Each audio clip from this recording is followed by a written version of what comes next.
Story शुरू करने से पहले मैं आप सबसे एक रिक्वेस्ट करना चाहता हूँ कि प्लीज मेरे चैनल को सब्सक्राइब करें, वीडियो पसंद आए तो वीडियो पे लाइक करें और जितना हो सके अपने फ्रेंड्स को शेयर करें। इससे मेरे चैनल को सपोर्ट और आपका प्यार मिलेगा, सो प्लीज कंसिडर इट।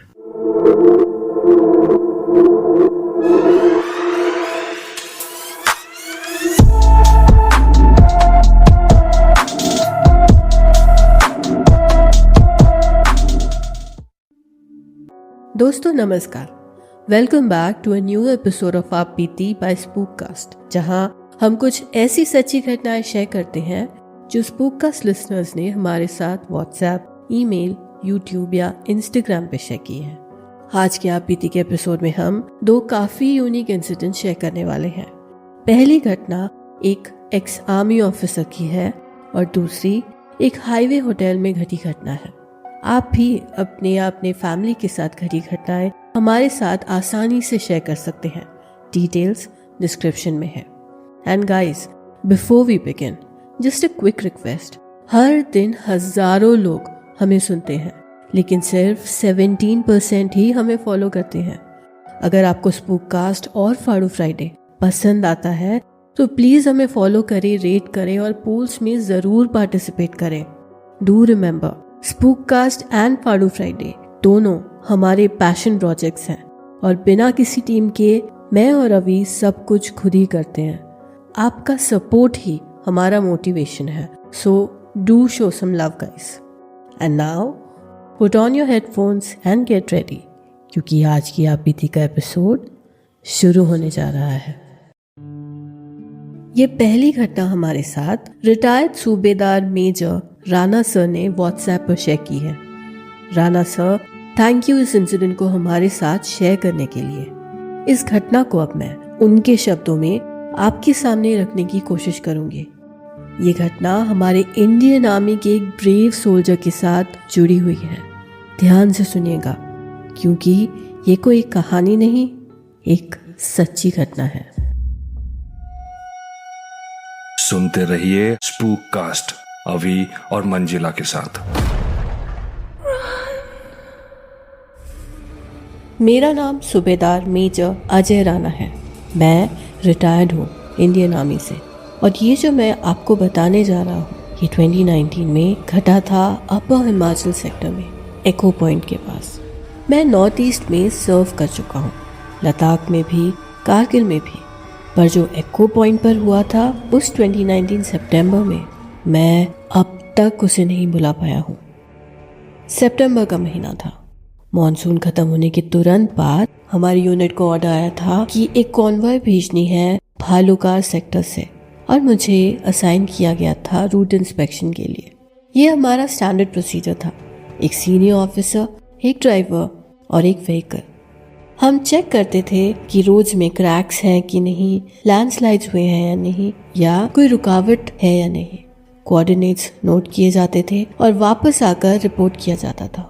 मैं इस काम को कई बार कर चुका था। उस दिन मैं और मेरा ड्राइवर टेन सिंह सुबह के 6 बजे बेस से निकले। कैस्पर ट्रक था हमारे पास, ड्राई राशंस, सैटेलाइट फोन्स, सब कुछ रेडी था। मौसम भी बिल्कुल साफ था।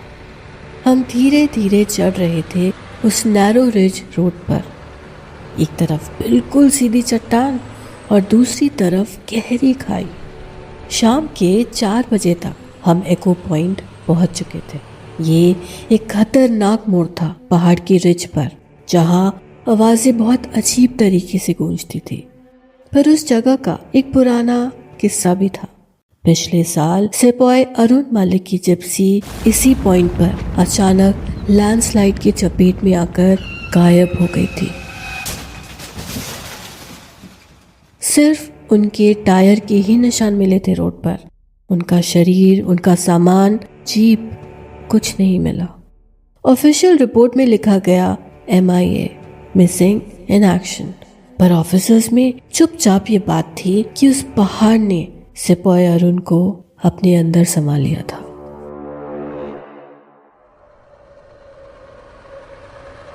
उस दिन जैसे ही मैं और टेन सिंह उस एरिया के पास पहुंचे, मैंने कुछ अजीब बात नोटिस की। जो बादल दिन भर हमारे पीछे थे वो अचानक नीचे आने लगे थे। गहरी खाई से ऊपर की तरफ अब धुंध आ रही थी, हवा की बिल्कुल उल्टी डायरेक्शन में। हल्की हल्की धुंध की लहरें रोड के ऊपर फैल रही थी, मानो पानी की लहरें हों। टेंजिंग ने ट्रक की स्पीड अपने आप स्लो कर दी, क्योंकि यही प्रोटोकॉल था।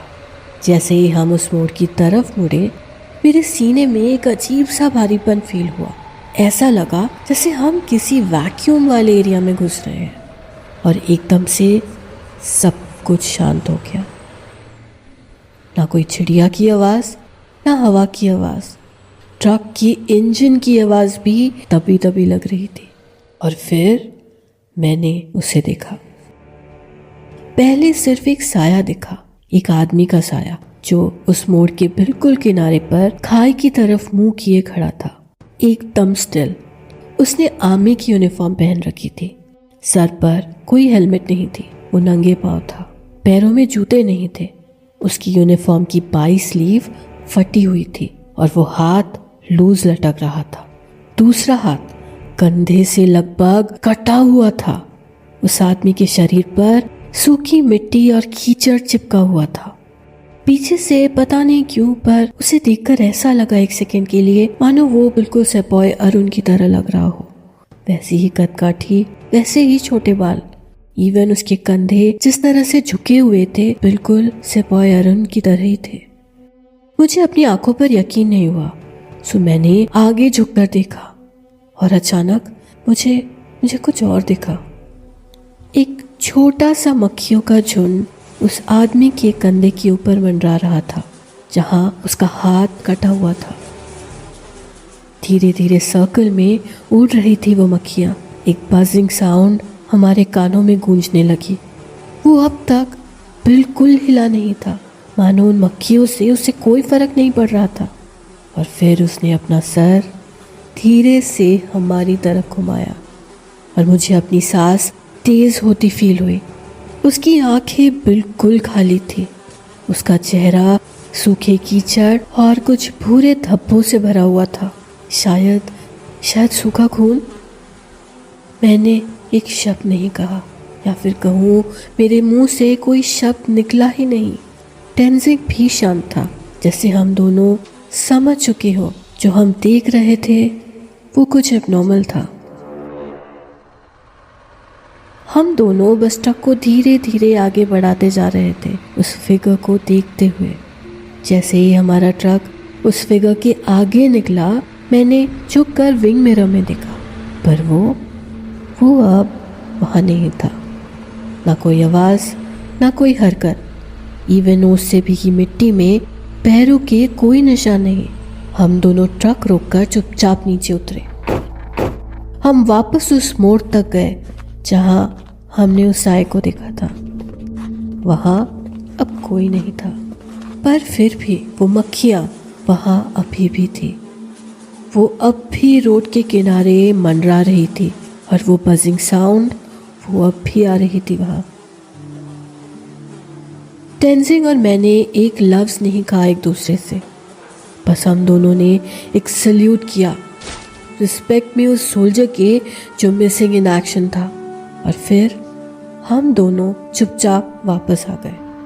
अगर ये चीज़ मैं अकेले देखता तो शायद मैं इसे कोई भ्रम समझकर इग्नोर कर देता, पर मुझे पता था जो मैंने देखा टेंजिंग ने भी वही देखा था उस दिन। बेस चेक पॉइंट पर पहुंचने तक हम दोनों शांत रहे। मैंने रिपोर्ट में इस घटना के बारे में कुछ नहीं लिखा, पर उस रात अकेले में क्वार्टर्स में मैंने डैश कैम का वीडियो चेक किया। शाम के ठीक 4:08 पर वीडियो आधे सेकंड के लिए पिक्सेलेट हो गया था। फ्रेम में डिस्टॉर्शन था, हल्का सा पर क्लियर, और ऑडियो में भी ग्लिच था। एक हल्की सी आवाज़, जैसे सूखे पत्तों पर स्टैटिक क्रैक कर रहा हो, पर रोड के किनारे या उसके ऊपर कोई नहीं था वहाँ। उस हादसे के बाद मैंने उस रोड को 3 बार इंस्पेक्ट किया है, पर कभी सिपाही अरुण को दोबारा नहीं देखा। पर हर साल मॉनसून के बाद सोल्जर्स कहते हैं कि वो उस स्ट्रेच पर परेशान फील करते हैं। कुछ कहते हैं कि धुन में उन्हें बूट्स की आवाज़ सुनाई देती है। मुझे नहीं पता कि उन्होंने कभी सिपाही अरुण का शरीर ढूंढा या नहीं, मेरे रिटायरमेंट तक तो मुझे उसकी कभी कोई खबर नहीं मिली, पर मुझे ऐसा लगता है कि जब तक उसकी लाश नहीं मिलती वो शायद उस रोड से गुजरने वाले ट्रक्स को दिखता रहेगा। वो हमें याद दिलाता रहेगा कि कुछ सोल्जर्स अपनी फील्ड कभी नहीं छोड़ते, चाहे वो गिर भी जाए तो। कुछ बस पहरेदारी करते रहते हैं चुपचाप अपने देश के लिए। जय Hind. Thank you Rana sir इस इंसिडेंट को हमारे स्पूकास्ट फैमिली के साथ शेयर करने के लिए, और सिपाही अर्जुन जी को भी हमारा रिस्पेक्टफुल सैल्यूट, जो शायद आज भी अपनी ड्यूटी कर रहे हैं उस एको पॉइंट पर। दोस्तों, ये स्टोरी हमें याद दिलाती है कि हमारे सोल्जर्स कितनी कुर्बानी देते हैं, सिर्फ वॉर के समय नहीं बल्कि हर रोज, और कुछ तो अपनी ड्यूटी से भी कभी रिटायर नहीं करते। वैसे अवी और मैं, हम दोनों के डैड्स भी डिफेंस फोर्सेस से हैं। We both felt so connected to the story. So Indian arm forces के सभी ब्रेव सोल्जर्स को हमारा सल्यूट। अगर आप में से कोई डिफेंस फोर्स से है या आपके घर में कोई सर्व कर रहा है तो उन्हें हमारी तरफ से जय हिंद कहना मत भूलिए। अगर आप लोगों के पास भी कोई ऐसा इंसिडेंट है, खास करके जो डिफेंस या सिक्योरिटी फोर्सेस के साथ रिलेटेड हो, तो हमसे जरूर शेयर कीजिए। हम डेफिनेटली उसे अपने पॉपुलर आप बीती सीरीज में फीचर करेंगे। चलिए अब बढ़ते हैं आज की दूसरी घटना की तरफ। ये दूसरी घटना हमारे साथ शेयर की है अनामिका पाठक ने। अनामिका इस इंसिडेंट को शेयर करना नहीं चाहती थी, पर आप बीती के एपिसोड सुनकर उन्हें थोड़ी हिम्मत मिली and she shared it with us. इस घटना को अब मैं उनके शब्दों में आप सबके सामने रखने की कोशिश करूंगी। मेरा नाम अनामिका है और ये घटना कुछ साल पहले की है। आज भी जब मैं उस इंसिडेंट के बारे में सोचती हूँ तो मेरे आंखों में आंसू आ जाते हैं। पता नहीं क्यों, पर उस दिन की यादें आज भी मुझे परेशान कर देती है। वो राखी का टाइम था। मेरे कोई भाई बहन नहीं थे, इसीलिए हर साल की तरह मैं अपने कजिन्स को राखी बांधने के लिए जाने वाली थी। राखी के एक दिन पहले हम दिल्ली से यूपी जाने वाले थे कार से, क्योंकि थोड़ा जल्दी पहुंचना था। मैंने पापा से कहा था कि हम ट्रेन से जाएं, पर मैं छोटी थी ना, सब ने मेरी बात इग्नोर कर दी। काफी आर्ग्यूमेंट्स के बाद इवनिंग में हम दिल्ली के लिए निकले। 5 बजे के आसपास टाइम होगा था। कार में हम 4 लोग थे, मम्मी पापा, मैं और मेरे अंकल जी। सफर ठीक ठाक चल रहा था, पर रात होने के साथ साथ ही पापा की ड्राइविंग स्लो होती जा रही थी। रात काफी हो चुकी थी जब मम्मी ने हाईवे के पास वाले होटल में रुकने की बात कही। वो रात को पापा को ड्राइव करने के लिए रोकना चाहती थी। उस होटल को देखकर ही मुझे अजीब सी फीलिंग हो रही थी। वो होटल बहुत पुराना लग रहा था और वहाँ के ओनर भी थोड़े वियर्ड से थे। उनकी स्माइल देखकर मुझे डर लग रहा था। एक क्रीपी सा फेस था उनका, जिसे देखकर मैं डर रही थी। हमने अपने अपने रूम्स लिए। मैं मम्मी के रूम में थी और पापा और अंकल एक दूसरे रूम में थे। मेरे रूम में एक छोटी सी विंडो थी जहाँ से हाईवे दिख रहा था। रात के करीब 10 बजे के आसपास मैं सोने जा रही थी जब अचानक से एक अजीब सी स्मेल आई मुझे। जास्मिन की खुशबू, बहुत स्ट्रॉन्ग स्मेल थी उसकी, जो कि बहुत ही वियर्ड था क्योंकि मैंने वहाँ कोई जास्मिन का प्लांट नहीं देखा था। मैंने सोचा शायद आसपास कोई पेड़ होगा जो मैंने नहीं देखा होगा, और फिर कुछ देर बाद मैं सो गई। रात के आई गेस 2 बज रहे थे जब मेरी नींद खुली। मुझे पायल की आवाज आ रही थी। आई नो ये सुनकर काफी क्लीशे लग रहा होगा, बट मेरी मॉम भी पायल पहनती थी। मुझे लगा कि मेरी मम्मी उठी थी वॉशरूम जाने, पर जब मैंने साइड में देखा तो मम्मी मेरे साथ ही बगल में सोई हुई थी। वो आवाज अचानक से आनी बंद हो गई। सो मैंने खुद को शांत किया, ये सोचकर कि कोई आसपास के रूम से आवाज आ रही होगी, और मैं सोने की कोशिश करने लगी। पर अब मुझे नींद नहीं आ रही थी। थोड़ी देर बाद मैं पानी पीने के लिए उठी और दोबारा मुझे वो आवाज आने लगी। इस बार मैंने ध्यान से सुना। मुझे लगा जैसे वो आवाज दरवाजे के बाहर से आ रही थी। मैं छोटी थी तो मुझ में इतनी हिम्मत नहीं थी कि मैं बाहर जाकर दरवाजा खोलकर चेक करूं कि कौन आवाज कर रहा था। मम्मी को उठाने से डांट पड़ती तो उसका तो सवाल ही नहीं था। इसलिए मैंने फिर उस आवाज को इग्नोर करने की कोशिश की। पर पायल की आवाज हमारे दरवाजे के बाहर से कंटिन्यूसली आती रही और अब मुझे बहुत डर लगने लगा। मुझे कॉरिडोर की लाइट्स की वजह से दरवाजे के नीचे गैप से साफ दिख रहा था कि कोई यहाँ से वहां दरवाजे के बाहर चल रहा था। मुझे समझ नहीं आ रहा था कि वो कौन था। सो मैं दरवाजे के पास गई। मैंने दरवाजा नहीं खोला, बस अंदर से एक आवाज की, हेलो। और फिर ऐसा लगा वो जो कोई भी था वो वहां से भागकर दूर जा रहा हो। सो मैंने हल्का सा दरवाजा खोलकर बाहर देखा और जो मैंने देखा वो मैं कभी नहीं भूल सकती। उसकी आंखें बिल्कुल सफेद थी, उसके कान नुकीले थे, वो मेरी तरफ मुड़कर देख रही थी। उसका मुंह कॉरिडोर में भी काला सा लग रहा था और वो किसी जानवर की तरह हाथों पैरों के बल खड़ी थी। मेरे गले से एक चीख निकली और मैं वहीं बेहोश हो गई। नेक्स्ट मॉर्निंग जब मुझे होश आया, मैं बेड पर थी। रूम में डॉक्टर भी थे। मम्मी पूछ रही थी कि मुझे क्या हुआ था। मुझे बुखार था और बॉडी पेन भी हो रहा था। मैंने कुछ देर बाद पापा से कहा कि मुझे यहाँ नहीं रुकना और मुझे यहाँ से जल्द ले चलो प्लीज। पापा ने मेरी तरफ देखा। आई गेस पापा समझ चुके थे कि मैं क्या बोलना चाहती थी। मैंने उनको सब बताया और सब बात सुनकर उन्होंने हमें तुरंत बैकपैक करने को कहा। रूम से निकलने से पहले मैं एक आखिरी बार खिड़की के पास गई। जब मैंने बाहर देखा तो खिड़की के कांच पर मुझे एक रिफ्लेक्शन दिखा, वही लड़की का।